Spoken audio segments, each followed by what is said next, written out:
salat, tian agama. Jatuhnya salat, jatuhnya agama. Seperti bangunan tanpa tian tidak akan bisa berdiri.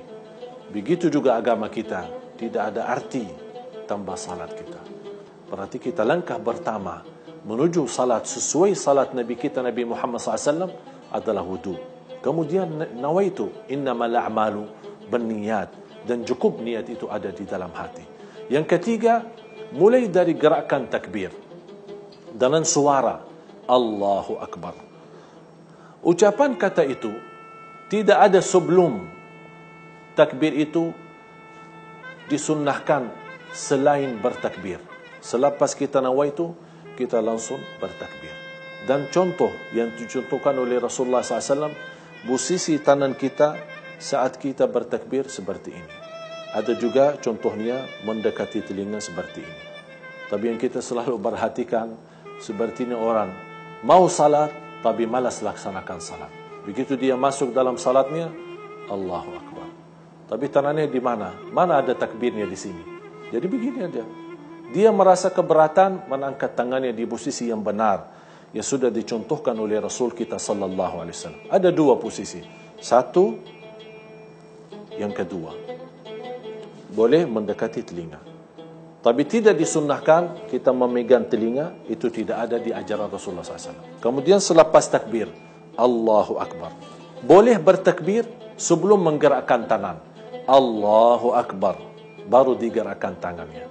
Boleh disamakan. Allahu Akbar. Dan boleh menggerakkan tangannya duluan, baru Allahu Akbar. Jadi tiga hal sudah juga disunnahkan oleh Rasulullah SAW. Bersama takbir gerakkan tangannya, atau duluan baru bertakbir, atau takbir baru menggerakkan tangannya. Posisi juga tangan kita di antara bagian perut sama dada, tidak terlalu di atas dan juga tidak terlalu di posisi bawah.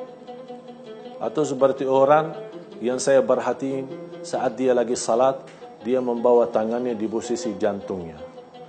Begitu lepas salat saya bertanya, mohon maaf Pak, kenapa Bapak taruh tangannya di bagian jantungnya? Apakah Bapak takut jantungnya jatuh?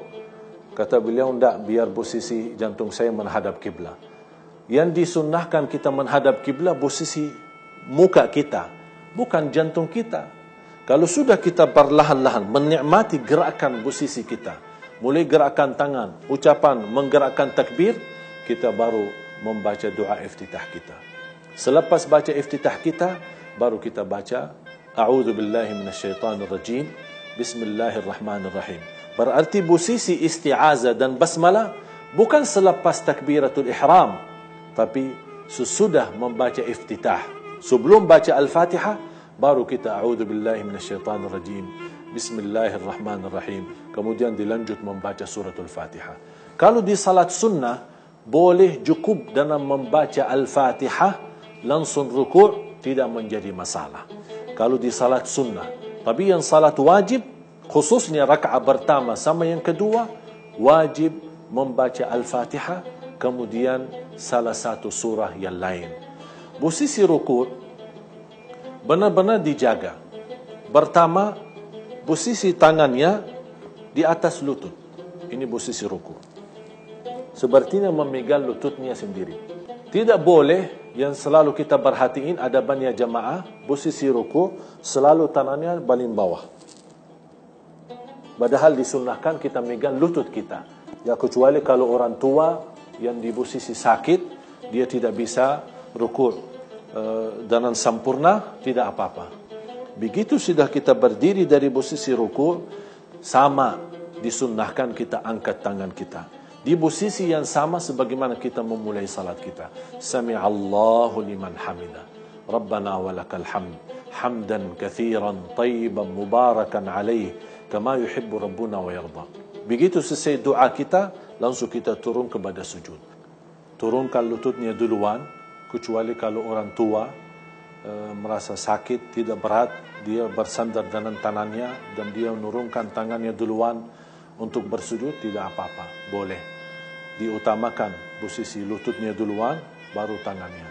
Kalau tidak bisa, dibolehkan untuk tangannya duluan, baru lututnya. Tapi di saat kita lagi bersujud, Jangan lupa juga membawa ucapan Allahu Akbar. Semua gerakannya, takbir, sami Allahu liman hamida, bacaan kita, zikir doa kita juga di ruku' maupun di sujud, semua dengan menggerakkan bibirnya dan juga membunyikan suaranya, suara yang cukup didengar oleh diri kita sendiri. Begitu sudah kita di posisi sujud, pertama kita harus memisahkan posisi paha dan bagian perut kita, tidak terlalu rapat dan tidak juga terlalu jauh, supaya kita bisa tenang dalam sujud kita. Artinya, kalau kita perhatiin posisi kaki, kemudian dalam tubuh badan kita, semua jadi lurus. Jadi bagian sujud, pinggang kita lurus, tangan kita pun tidak boleh dirapatkan di bagian tubuh badan kita dan tidak boleh terlalu jauh. Kalau kita sudah berdiri dari sujud pertama, duduk yang dinamakan jalsa baina sajdatain, duduk antara dua sujud. Dan posisi duduknya kita menjadikan posisi bagian kiri, kaki yang kiri kita menjadikan duduknya, kemudian bagian kanan, kaki yang kanan kita juga memberdirikan, kemudian mengarahkan jarinya menghadapi kiblat. Kemudian kita duduk, luruskan badan kita sambil kita Rabbighfirli, Rabbighfirli, Rabbighfirli, atau doa yang lain, Rabbighfirli warhamni wahdini warzuqni wa'afini wahdini. Ada beberapa doa yang sudah dicontohkan oleh Rasul kita sallallahu alaihi wasallam. Begitu kita selesai, selepas selesai sujud yang kedua, begitu kita berdiri untuk melanjut ke rakaat yang kedua, ada dua hal disunnahkan. Yang pertama, boleh kita berdiri langsung tanpa duduk, Allahu Akbar langsung berdiri, atau lebih afdal, lebih sempurna, lebih utama sebagaimana Rasulullah SAW, begitu kita sudah bangun dari sujud, duduk dulu di posisi duduk, artinya santai-santai saja. Dinamakan dalam fikih duduk istirahat. Duduk istirahat sejenak, sebentar saja, baru kita lanjut berdiri lagi di rakaat yang kedua. Tetap di posisi angkat tangannya Allahu Akbar, baru kita lanjut bacaan kita. A'udzu billahi minasyaitanir rajim, tidak perlu diulangi lagi karena isti'azah cukup untuk membuka salat kita. Kalau sudah di waktu tahiyat, posisi duduk di waktu tahiyat ada dua cara. Bisa kaki yang kanan, yang kiri menjadikan posisi duduk, kemudian yang kanan diberdirikan, jarinya tetap menghadap kiblat. Atau bisa juga bagian kaki yang kiri di bawah kaki yang kanan. Dua posisi dibolehkan dan disunnahkan oleh Rasulullah sallallahu alaihi wasallam. Walaupun lebih utama dan lebih afdal di posisi duduk seperti duduk di antara dua sujud. Karena kalau dua rakaat duduknya sama dengan duduknya di antara dua sujud. Tapi kalau lebih daripada dua rakaat, baru dibolehkan bagian kaki yang kiri di posisi di bagian kaki yang kanan.